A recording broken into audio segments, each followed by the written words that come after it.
The rain hadn't stopped since afternoon, the kind of Manila rain that soaked through shoes and spirit alike.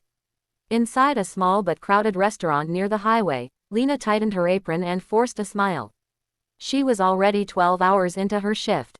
Her feet hurt, her back burned, and her phone buzzed quietly in her pocket, another reminder from the landlord. Bayad na ba ang upa? Lena was a single mother from Tondo, working 2 jobs to raise her 6-year-old son. Tonight, every table mattered. Every tip meant rice on the table, jeepney fare, maybe milk for tomorrow morning. That's when table 7 walked in. The man didn't look rich. Just quiet, neat suit, heavy eyes. He sat alone, placed his phone face down, and studied the menu like he had all the time in the world. While other customers laughed and called out, "Miss," he spoke softly, politely, but never smiled. He ordered the most expensive steak, imported wine, dessert he barely touched. Other waitresses whispered behind Lena, "Naku, yan yung tipo na walang tip. Mukhang reclamador." But Lena served him with the same respect she gave everyone. She refilled his water before he asked. She noticed his hands tremble slightly when he held his fork. When his steak came late, she bowed her head and said, "Pasensya na po." Not because she had to, because she meant it. Near closing time, the man asked for the bill. He paid in cash. Exact amount. 0 pesos tip. Lena stared at the receipt, her chest tightening. No anger, just embarrassment. The manager glanced at her and sighed. A coworker shook her head. Lena swallowed hard, smiled anyway, and said, "Salamat po." As she cleared the table, she whispered to herself, "Okay lang, bukas ulit." She didn't see the man pause at the door. She didn't see him look back at table 7. And she had no idea that what was left behind was never meant to be seen yet. The restaurant lights dimmed, but the weight on Lena's chest only grew heavier. "Next time, smile more," the manager said flatly as he counted the register. "Customers like that expect special treatment." Lena nodded, even though her eyes burned. She wanted to explain. She had smiled, she had been polite, she had done everything right. But in places like this, explanations didn't matter. Results did. And 0 pesos tip was all anyone saw. In the locker room, the other waitresses avoided her gaze. One whispered, saying young table. "Ang mahal pa naman ang order." Another laughed softly, not cruel, just tired, the way people get when life hardens them. Lena changed out of her uniform and stepped into the rain. No umbrella, just a plastic bag over her head as she waited for a jeepney. Her phone buzzed again. This time, it was her son's school reminding her about unpaid fees. At home, their small rented room smelled of instant noodles and damp clothes. Her son, Miguel, slept curled on the mattress, his school bag beside him. Lena sat on the floor, counted her tips, and sighed. Not enough. Again, she pressed her forehead to the wall and whispered a quiet prayer. "Lord, ginagawa ko naman ang tama, bakit parang kalang pa rin?" Across the street, parked in the dark, the man from table 7 sat alone in his car. He hadn't left the area. Through the rain-streaked windshield, he replayed the night in his mind, not the food, not the service, but the way Lena apologized for something that wasn't her fault. The way she treated him kindly even after being ignored. He reached into his pocket and unfolded a small piece of paper. His hands shook, not from cold, but from memory. "My wife used to work just like her," he whispered to himself. The engine stayed off. The rain kept falling. And a decision, one that would change 2 lives, was quietly being made. The laughter was gone. Chairs were flipped upside down. The last jeepneys outside roared past the wet streets as Lena wiped down tables with slow, tired movements. Her body was on autopilot, but her heart was still heavy from the night's humiliation. Table 7. She almost skipped it. "Lena, ikaw na dayan ha," the manager called while counting bottles near the bar. She nodded and walked over.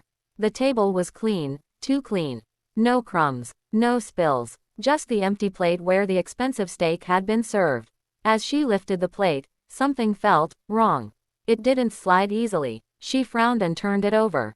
Taped neatly to the underside was a folded piece of paper. Her breath caught. At first, she thought it was a prank. Her hands trembled as she peeled the tape off slowly, like it might disappear if she rushed. Inside was a handwritten note, written carefully, as if every word mattered. She read it once, then again. Tonight, I gave you nothing, to see if you would still give kindness. Her knees weakened, and she sat down in the booth. Tucked inside the note was something thick. Heavy. A check. Her eyes widened. She looked around quickly, her heart pounding so loud she was sure someone could hear it. The restaurant was empty. She read the amount. Once. Twice. Her vision blurred. It was more money than she made in 5 years. Pinned to the back was one final line.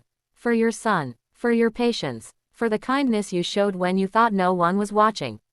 Tears fell onto the table, soaking into the wood.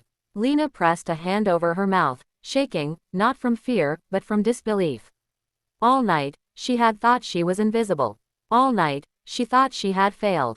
She carefully folded the note, clutched it to her chest, and whispered. Salamat po, Dios ko. Outside, across the street, a car's headlights flicked on. And the man from table 7 finally drove away. The folded note and check sat on her small table like something unreal, as if it might vanish the moment sunlight touched it. She had read the message so many times she already knew every word by heart, but she still read it again, just to be sure. At the restaurant, whispers followed her. Uy, Nikita mo ba, yan. Young customer Kagabi, nasa balita. The television above the counter showed a familiar face. The man from table 7. The headline flashed. Billionaire Rafael Monteverde spotted dining alone in Manila, known for secret acts of giving. Lena's knees weakened. She gripped the counter as the reporter explained how Monteverde had once lived in poverty, how his late wife had worked as a waitress while he struggled to build his first business.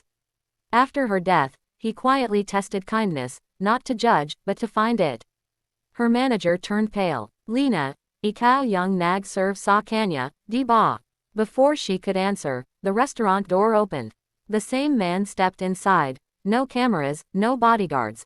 Just a simple shirt, eyes softer than before. The entire place fell silent. He walked straight to Lena. Salamat, he said gently. Hindi dahil sa serbisyo mo, kundi dahil sa puso mo. Tears filled her eyes as he explained the truth. The zero tip wasn't cruelty, it was a test of dignity. He wanted to see who stayed kind when there was nothing to gain. You reminded me of my wife, he admitted. She worked hard, smiled through pain, and never expected reward. He didn't just offer money. He offered opportunity, education support, a small business grant, a future where Lena didn't have to choose between work and her child. Lena bowed her head, hands shaking. Hindi ko po alam kung paano magpapasalamat. He smiled. I pasa mo na lang sa ibabalang araw. Outside, the rain had stopped. And for the first time in years, hope walked in with the sunlight. 3 months later, the smell of fresh coffee filled the air where fear once lived. On a quiet corner street stood a small cafe with a hand-painted sign. Under the plate. Inside, Lena stood behind the counter, not in a worn apron, but in a clean blouse, her hair tied neatly, eyes brighter than they had ever been. This cafe wasn't just a business. It was a promise kept. With the help she received, Lena paid off her debts, enrolled in night classes, and, most importantly, spent evenings helping Miguel with his homework instead of rushing to double shifts. For the first time, she heard him say, Mama, uwi ka na, and smile when she answered, Nandito lang ako. The cafe slowly became a place of stories. A tricycle driver who left coins and prayers. A tired nurse who finally sat down to rest. Students who couldn't afford much, but were treated like family. Above the counter hung a framed note. Kindness is never wasted. One rainy afternoon, the bell on the door rang. Lena looked up, and froze. Rafael Monteverde stood there, holding an umbrella, no cameras, no entourage. Just a man. She stepped forward nervously, but he raised a hand and smiled. Relax, he said. Today, I'm just a customer. He ordered coffee. Simple, cheap. When he finished, Lena placed the bill on the table. He stood up, paused, then reached under the plate. This time, he left a tip. But more than money, he left a small card that read, You passed the test. Now you're giving others the chance to pass theirs. Lena watched him leave as rain fell gently outside. She turned back to her cafe, to her son, to her new life. And she understood the truth at last. One act of kindness, done with no promise of reward, can change everything.